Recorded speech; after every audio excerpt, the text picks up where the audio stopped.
Salut à tous, bienvenue dans cette nouvelle vidéo. Si vous n'êtes pas encore inscrit sur cette chaîne, eh bien inscrivez-vous, hein, partagez le plus possible, partagez la connaissance. C'est clé aujourd'hui dans cette époque de guerre de l'information, je le répète, hein, dans les dernières vidéos, mais c'est vraiment important. Aujourd'hui, on va parler justement des raccourcis intellectuels dans la propagande moderne, avec aussi des articles scientifiques qui exposent cela, hein. Donc c'est vraiment clé. Si vous ne possédez pas le livre Amazonie politique aussi, achetez-le, hein, offrez-le à des proches, il est vraiment très beau.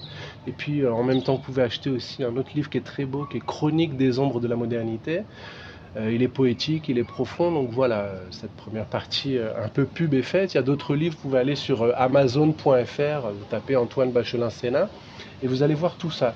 Aujourd'hui, on va parler d'une vision noir et blanc, une vision qui ignore justement la complexité du réel et qui est poussée justement par la propagande moderne des médias globalistes. On va analyser ça, on va voir comment ces mécanismes de contrôle de pensée vont créer une division idéologique extrême, et comment cette division idéologique extrême avec le renforcement de clichés va guider dans une certaine direction voulue.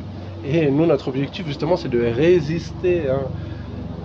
Donc voilà, on a le terme de polarisation qui est important, hein, et qui doit être analysé. C'est un thème central dans notre analyse. La polarisation, qu'est-ce que c'est?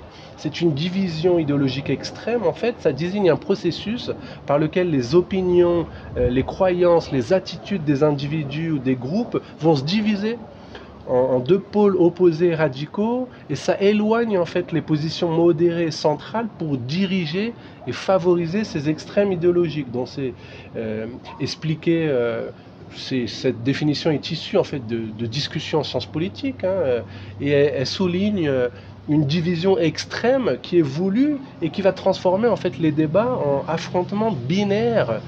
Et le compromis devient rare, la compréhension mutuelle difficile. On le voit actuellement, c'est voulu, on est face à cette réalité. J'aimerais reprendre une étude qui a été publiée en 2022, hein, qui s'appelle Quand l'histoire semble se répéter, l'exposition aux leçons perçues du passé influence les prédictions sur les événements politiques actuels.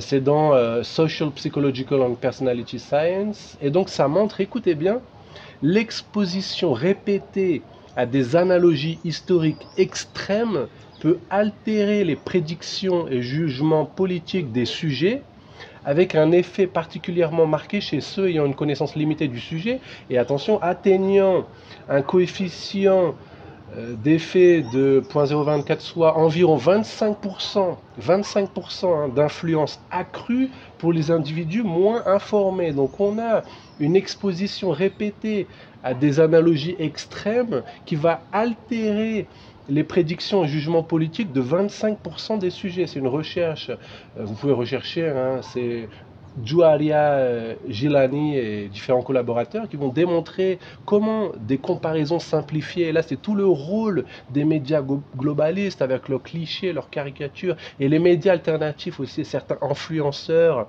qui poussent vers ces caricatures, vers ces raccourcis, vont déformer en fait la réalité, vont pousser, surtout le plus important, le point sur lequel il faut faire attention, nous en tant que journalistes citoyens, ils vont pousser les individus vers des visions divisées en extrêmes plutôt que nuancées, et elles vont perdre contact avec ce que le philosophe français Louis Lavelle appelle la densité du réel. C'est plus complexe. Cette étude, elle illustre ce phénomène d'altération du jugement poussé par les analogies extrêmes qui sont répétées par les médias mainstream, par les professeurs d'université, les influenceurs aussi, qui renforcent les clichés, les caricatures, les raccourcis intellectuels. Et oui, Louis Lavelle, le philosophe français, a l'habitude de dire que normalement, dans la densité du réel qui est cette expression, chaque événement comporte multiples couches, multiples contradictions, et alors que les médias globalistes poussent vers une vision binaire, une vision noir et blanc, ils occultent en fait la complexité véritable. Et à nous, journalistes citoyens, la responsabilité pour chacun d'entre nous de retrouver la complexité véritable qui définit le réel. Mais pourtant, et c'est là le point critique, hein, qui est dommageable, l'influence de ces médias globalistes, de certains militants universitaires et influenceurs, eh bien, va pousser à aplatir cette densité du réel, et on va avoir des caricatures binaires qui va servir, en fait, c'est ça le problème, hein, des agendas orientés. On va avoir un certain agenda qui va manipuler la pensée collective. Quels sont, en fait, c'est l'intérêt de cette vidéo, les mécanismes de la division idéologique extrême dans les médias. Les médias, qu'ils soient traditionnels, mainstream ou numériques alternatifs, jouent un rôle pivotal clé dans cette distorsion, dans cette division idéologique extrême. Noam Chomsky, que vous connaissez, le linguiste critique acerbe du pouvoir médiatique, il a longuement, lui, analysé comment les médias fabriquent le consentement. Son ouvrage que vous recommande, Media Control. Dans son ouvrage Media Control, il affirme la propagande est à la démocratie ce que la matraque est à l'État totalitaire. Chomsky explique que les médias limitent en fait le spectre des opinions acceptables, permettant ainsi un débat vif. Oui, mais le problème c'est que ce débat il est confiné à des pôles extrêmes. Il renforce une vision idéologique extrême où les opinions se radicalisent et s'opposent farouchement. Par exemple, dans les débats sur le changement climatique, hein, ou sur les migrations. L'immigration dans différents pays de masse qui est poussée par certaines ONG et financée, c'est réduit à deux visions opposées, les négationnistes, les catastrophistes, et ça ignore les nuances scientifiques et humaines. On a des envahisseurs ou des victimes innocentes sans explorer les contextes économiques ou culturels complexes. Donc c'est une vision binaire qui favorise les clichés et ces caricatures pullulent. Dans les réseaux sociaux, en plus, les algorithmes amplifient les contenus extrêmes pour maximiser l'engagement.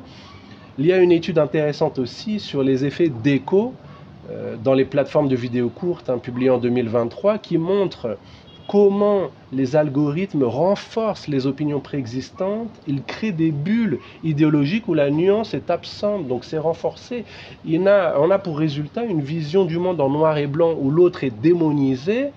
Et il faut faire attention justement parce que la réflexion mesurée cède la place à l'émotion incontrôlée qui pousse dans certaines directions.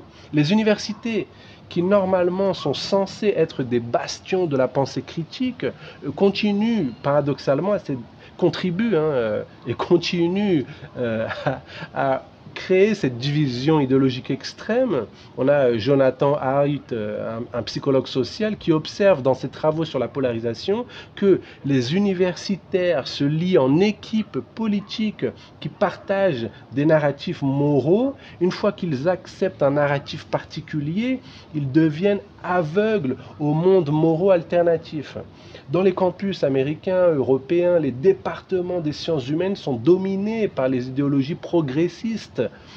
Les voix conservatrices sont marginalisées, ça crée une caricature de la diversité intellectuelle en fait. Il n'y a pas une représentation de tout le spectre idéologique.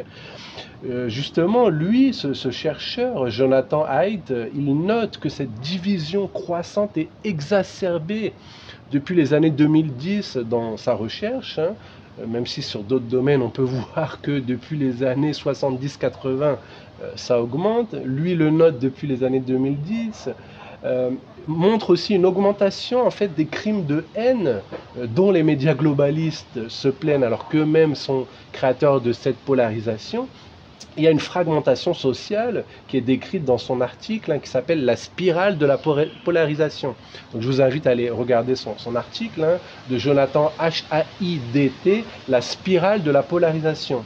En fait, les clichés et les caricatures sont des outils de manipulation. Caricaturer et partager des clichés, des raccourcis n'est pas du tout innocent, attention, parce que cela sert une manipulation sociale orientée. Hannah Arendt, dans Les origines du totalitarisme, avertit que dans un monde en perpétuel changement et incompréhensible, les masses arrivent à croire tout et rien en même temps et à penser que tout est possible et que rien n'est vrai. Hannah Arendt décrit comment cette confusion en fait est créée et utilisée pour imposer des visions binaire face à ça. Amis et ennemis, purs, impurs, les médias et universités reproduisent ce mécanisme en favorisant la division idéologique extrême, contrôlant ainsi la pensée. Au lieu d'une réflexion élaborée, on assiste à une manipulation où les directions choisies, souvent alignées bien sûr sur des intérêts économiques ou politiques, on l'a développé dans d'autres vidéos, sont imposées. Noam Chomsky, lui, dit clairement que le moyen intelligent de garder les gens passifs et obéissants est de limiter strictement le spectre des opinions acceptables, mais d'autoriser un débat très vif dans ce spectre. Donc, les raccourcis intellectuels abondent, les médias utilisent des analogies extrêmes, comparer un politicien à Hitler ou un mouvement social à une révolution peut altérer le jugement, bien sûr, comme évoqué dans cette première recherche au début de ma vidéo. Donc c'est une étude publiée en 2022 dans Social, Psychological and Personality Science qui dit que l'exposition répétée à des analogies historiques extrêmes peut altérer les prédictions et jugements politiques des sujets, avec un effet particulièrement marqué chez ceux ayant une connaissance limitée du sujet. D'où le point crucial aussi d'être curieux, de renforcer la curiosité dans différents domaines, de stimuler cette curiosité. En fait, cette vision poussée par les médias globalistes, certains influenceurs, certains universitaires, qui n'est pas fidèle à la complexité du réel, et qui n'est pas un processus nuancé, force le public en fait à rester dans un cadre extrême et caricatural, croyant que ce cadre représente la réalité. Et ça renforce en fait l'ancrage de ce cadre et sa force dans l'imaginaire collectif, ça l'ancre. Et donc ce cadre finalement n'est pas questionné, alors que c'est un cliché grossier qui est construit à dessein pour orienter le public dans des directions voulues.